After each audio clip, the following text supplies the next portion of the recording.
salah satu hal yang penting di dalam BGN ini adalah soal sumber daya manusia. Maka disebutkan human capital ya, makanya karena SDM itu memang hal yang penting. Nah, ini di depan ibu bapak teman-teman media semua ada wajah-wajah baru eselon 1 atau deputi di BGN.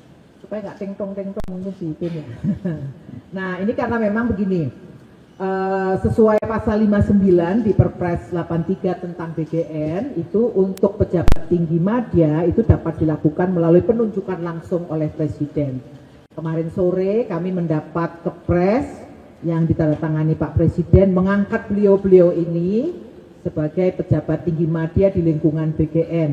Tentu saja kami senang sebagai pimpinan BGN karena memang kami membutuhkan tim ya untuk bersama-sama memperbaiki BGN, memperbaiki program makan bergizi gratis. Dan pada kesempatan ini saya akan memperkenalkan satu persatu beliau dan pengalaman beliau.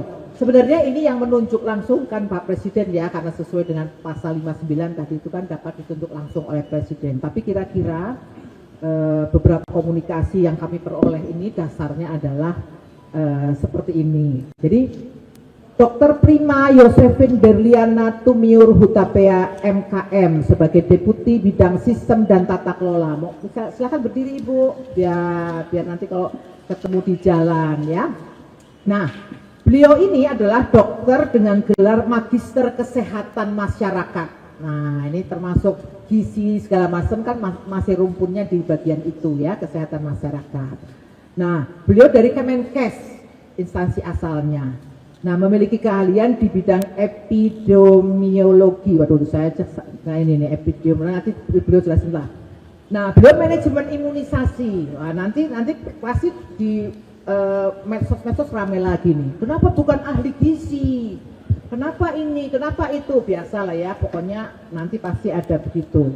Nah, beliau juga pengalaman di bidang penanggulangan penyakit menular. Jabatan terakhir beliau adalah Direktur Penyakit Menular di Kementerian Kesehatan. Nah, Direktur Imunisasi dan Direktur Pengelolaan Imunisasi. Kenapa beliau ditunjuk sebagai Deputi Bidang Sistem dan Tata Kelola BGN? Karena pengalaman beliau di tadi yang semua pengalaman beliau ini, beliau itu mengelola program imunisasi nasional. Kurang lebih komparasinya sama seperti program MBG yang memang sifatnya adalah nasional.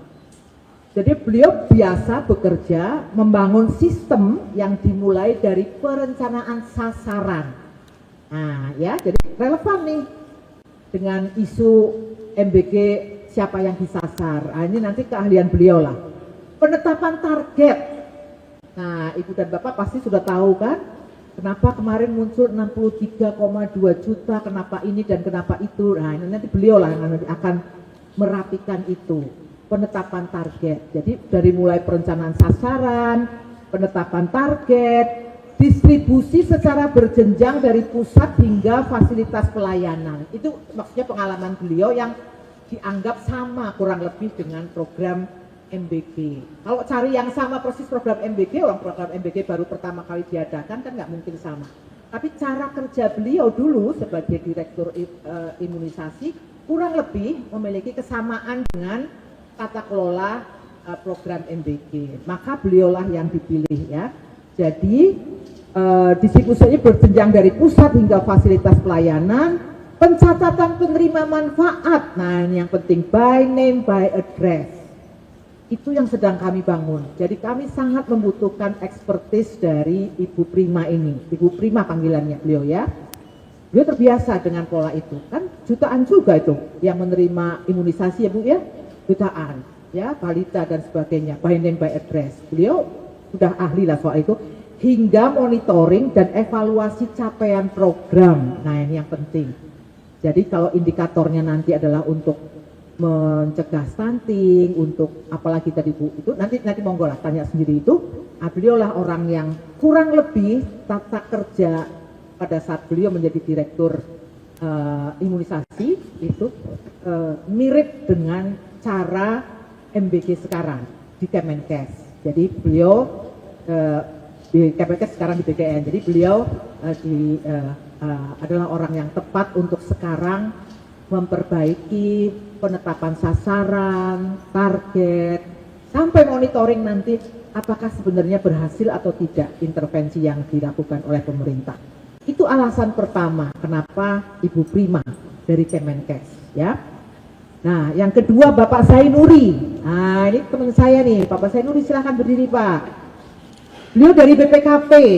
Nah, ini saya dulu satu tim sama beliau nih. Sama-sama dari Kedeputian Investigasi, sama-sama akuntan dan seterusnya ya. Cuma saya lebih senior karena saya sudah 34 tahun, beliau 30 tahun di BPKP. Tapi sama-sama auditor. Sama-sama Certified Fraud Examiner, sama-sama CFA ya. Jadi kemarin yang kejadian dia sekarang menjadi Deputi Bidang Penyediaan dan Penyaluran. Ya, jadi tempat titik yang kemarin itu titik, sales titik dan sebagainya, itu dulu di deputi situ, sistem penyediaan dan penyaluran. Nah, kita tempatkanlah ini beliau nih, CFA dan sebagainya ya, harus jadi lebih baik dong, kan mantan auditor. Jadi nanti harus memperbaiki di situ, gitu. Apa yang terjadi kemarin, setidaknya nggak boleh berulang lagi, nggak boleh berulang lagi. Dan yang sudah terlanjur ini nanti bagaimana memperbaikinya, karena beliau basicnya adalah auditor. Banyaklah sertifikasi beliau, mungkin saya nggak bisa sebutkan satu persatu ya. Dan beliau adalah juga punya sertifikasi pengadaan barang dan jasa ya. Itu kayak motor listrik kemarin dia lur ya. Nah itu nggak akan terulang tuh, yakin saya. Nah beliau nanti tinggal Bapak cari aja tuh orang ini kalau nanti tiba-tiba ada yang aneh-aneh lagi ya. Sebelumnya beliau adalah Kepala Biro Keuangan. Nah ini relevansinya, kami akan membangun sistem untuk memastikan bahwa setelah uang keluar dari kas negara melalui virtual account yang sekarang ini belum dipertanggungjawabkan dengan baik, nantinya kami akan bikin sistemnya. Saya, Pak Zainuri, Bu Lili akan dan dibantu oleh Pusdatin nanti akan membuat mekanismenya supaya begitu uang keluar dari virtual account yang sekarang kemarin belum dipertanggungjawabkan dan baik, kami akan memastikan berapa sebenarnya belanja yang 10.000 untuk bahan itu, berapa yang untuk operasional dan seterusnya by system. Tidak mengandalkan lagi kepada kepala SPPG untuk kemudian memvalidasi dan sebagainya. Karena kalau diminta orang yang validasi ya sudah pasti besar risikonya ada polusi dan sebagainya. Beliau inilah orangnya ya, yang menurut kami tepat, maka beliau akan bertanggung jawab atas penyediaan bahan pangan, penyalurannya dan anggaran terbesar di bawah kedeputian beliau. Ya, jadi pengalaman beliau dalam mengelola keuangan negara, manajemen risiko, pengadaan, pengawasan intern komplit lah.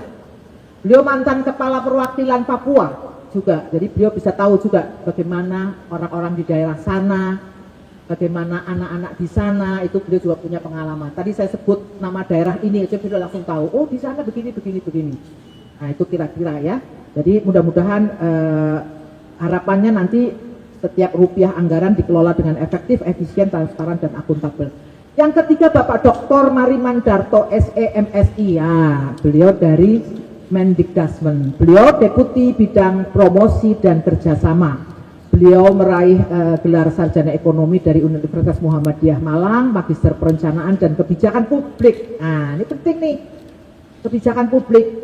Ya, saya selalu mengatakan tata kelola itu bagian dari kebijakan publik, ya, yang menjadi jembatan sebenarnya antara apa konsep besar menjadi implementasinya bagaimana. Nah, tapi nanti beliau menjelaskan lebih lanjut. Dan doktor ilmu manajemen komplit lah pokoknya beliau itu ya. Dan beliau sebenarnya sudah eselon 1B di Kementerian Dikdasmen. Nah, ini beliau menjadi Deputi Bidang Promosi dan Kerjasama karena kami harapkan beliau akan menjalin kerjasama dengan pihak-pihak yang benar-benar nanti relevan dengan program ini. Jadi mohon maaf kalau kemarin ada isu kenapa ya tiba-tiba kerjasama dengan lapas gitu ya. Ya itu nanti mudah-mudahan tidak ada lagi. Nah, itu kan mungkin sempat muncul pertanyaan-pertanyaan begitu ya. Nah itu nanti bahan yang menjadi evaluasi Bapak ya Pak ya. apa relevansinya gitu, kira-kira begitu. Lalu kerjasamakan sekolah-sekolah untuk penggunaan data Dapodik, data untuk yang di Kementerian Agama juga seperti itu, ya, pesantren dan sebagainya. Jadi pengalaman beliau di kebijakan publik pasti sangat relevan dengan tugas sebagai Deputi Promosi dan Kerjasama. Dan beliau inilah yang nanti akan kolaborasi, ya, dengan berbagai pihak tadi. Dengan dunia usaha, dengan perguruan tinggi, nah, organisasi masyarakat, mitra pembangunan, tapi tentu saja yang relevan, ya, yang benar-benar memang punya kaitan dengan itu. Nah, ini kayaknya kalau beliau nggak asing nih, karena beliau belum lama jadi kampus Penkum, ya. Ya, silakan. Nah, kalau Pak Ketut, Dr. Ketut Sumadana SHMH. Ini dulu kalau ada konferensi pers di Kejagung, kayaknya beliau nih yang mengorganisir, karena saya juga sering diundang beliau nih waktu saya masih menjadi Deputi Investigasi, ya. Nah, beliau mendapat amanah menjadi Deputi Bidang Pemantauan dan Pengawasan. Nah, Deputi Tawas namanya, ya. Pengalaman beliau dan lebih 28 tahun di Kejaksaan, juga doktor ilmu hukum, ya. Nanti seperti misalnya ada beberapa kejadian dan sebagainya, mungkin keracunan dan sebagainya, beliau yang akan lihat langsung, dan beliau punya jaringan seluruh Indonesia tentu saja sebagai mantan di Kejagung, ya. Nanti kita akan lihat pengalaman panjang dari pengawasan penegak hukum, tentu termasuk mengidentifikasi potensi penyimpangan, memastikan kepatuhan regulasi. Dan tentu saja ini nanti monitoring evaluasi seluruh program MBG itu nanti termasuk standar operasional. Jadi begini kira-kira pembagian tugasnya, yang bikin standar bagaimana menghasilkan program, ketepatan sasaran dan sebagainya, SOP dan sebagainya tempat Bu Prima. Yang menyediakan menyalurkan tempat Pak ini. Yang memantau mengawasi nanti beliau. Yang membuat kolaborasi dan sebagainya beliau itu. Nah, nanti Bu Lili, nah ini dia beliau nih, beliau orang lama nih sebenarnya, mantan Kepala Biro Keuangan. Monggo Bu Lili. Nah, ini Dr. Lili Hamilia SEMSI. Sebenarnya beliau dari Kementerian Keuangan, tapi ditugaskan di BKN dan sekarang diangkat menjadi Sestama. Beliau Doktor Manajemen dari Universitas Pendidikan Indonesia, Magister Ilmu Sosial Politik, Sarjana Ekonomi, dan jabatan terakhir beliau adalah Kepala Biro Umum dan Keuangan BKN. Nah, sudah 32 tahun di Kementerian Keuangan, dan beliau, nah ini juga khususnya di KPPN, maka kemarin sempat kami sampaikan kami ingin bekerja sama dengan KPPN untuk mengawasi keuangan SPPG, ya, itu juga kenapa beliau. Nah, ini ada hal yang menarik loh Ibu dan Bapak mungkin baru tahu, ya. Bersama dengan tim, ya, saya nih waktu datang ke sini terus terang bingung dengan berapa sebenarnya jumlah SPPG, karena dulu kedeputian itu bekerja masing-masing dengan anggaran yang sudah dibagi-bagi, masing-masing mengeluarkan data sendiri-sendiri dan kami kebingungan. Nah, Bu Lili itu adalah orang yang membantu kami, dan tim tentu saja waktu itu ada tim dari Pusdatin, dari Sistakol, dengan tim dari Kemenkeu waktu itu mengidentifikasi virtual account yang double-double dari SPPG. Ternyata selama ini ada SPPG yang virtual accountnya itu bisa 2 gitu, ya. Nah, beliau ini orangnya ini yang memimpin, ya, tapi timnya tentu saja mix gabungan. Dan waktu itu beliau yang menyetorkan langsung ke kas negara sekitar 311 M waktu setelah kami tahu bahwa ada SPPG yang double virtual account-nya. Kami sampaikan tarik saja langsung, setor ke kas negara, nanti gampang hitung-hitungannya sama Pak Menku, pokoknya diamankan dulu setor ke kas negara. Nanti soal hitung-hitungan anggarannya dan sebagainya gampang, tapi selamatkan dulu, itu kerjaan beliau itu. Dan ternyata beliau juga yang di tahun 2025 awal Ibu itu. Nah, ini mungkin praktek yang tidak baik dulu, ya, karena mengejar penyerapan anggaran, lalu virtual account diisi, ya Bu, ya, diisilah supaya kelihatan angka penyerapan anggarannya besar. Maka begitu awal tahun beliaulah yang menyetorkan ke kas negara sekitar 12,311 T waktu itu. Beliau nih orang tahun 2025. Maka saya tidak ragu ketika saya senang sekali ada orang yang memang ada di sini gitu ya, ada di sini dan secara integritas masih bertahan untuk ya dengan segala dinamikanya yang kemarin.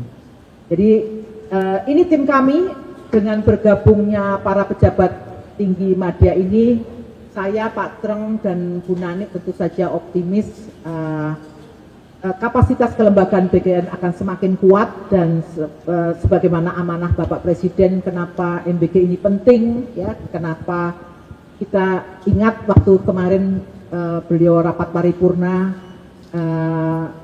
ada Sustainable Development Goals tentang SDGs kedua Zero Hunger, SDGs ketiga tentang Good Health and Well-being, kemudian ada SDGs keempat Quality Education. Ini satu hal yang penting. Dan yang penting nih, ini mungkin saya bukan bercanda tapi realitanya. Sekarang jadinya 1, 2, 3, 4 Bu Nani. Ada 4 dari 9 pimpinan adalah perempuan. Jadi sebenarnya melaksanakan SDGs kelima nih, gender equality, ya 44% kan, 4 dari 9 nih, ya. Nah, dan tentu saja harapannya kan kalau ada sentuhan perempuan seperti kita memberi makan ke anak-anak, ya kan seperti itulah. Mudah-mudahan bukan sekedar ada apa ya pada teori-teori tapi ada common sense-nya bahwa benar kami tidak bisa mungkin serta-merta mengembalikan keadaan menjadi sempurna, itu kami mohon waktu, tetapi dengan tim yang seperti sekarang ini kami yakin bahwa program ini ke depan akan lebih baik lagi.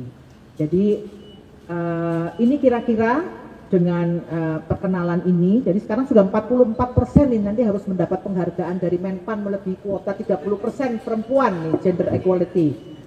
Nah ini kira-kira yang pertama ya, nanti silahkan kalau dari masing-masing akan menyampaikan sesuatu. Saya kembalikan dulu ke subscribe, share, like, and comment. Subscribe, share, like, and comment. Subscribe, share, like, and comment. Subscribe, share, like, and comment. Subscribe, share, like, and comment.